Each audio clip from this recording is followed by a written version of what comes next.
from Delaware. This is a sunrise in Dewey Beach. It's about 6:30 a.m. and we can see some people are already going in for their first swim of the day. The beach has just opened about a half an hour ago. Swimmers are in the water. Here's a view of some of the beachside living in Dewey Beach.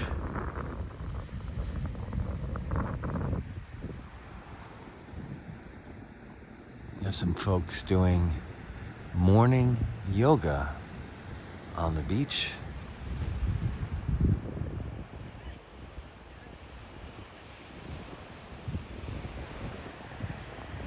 As well as some folks who pulled up with their chairs to enjoy a morning sunrise.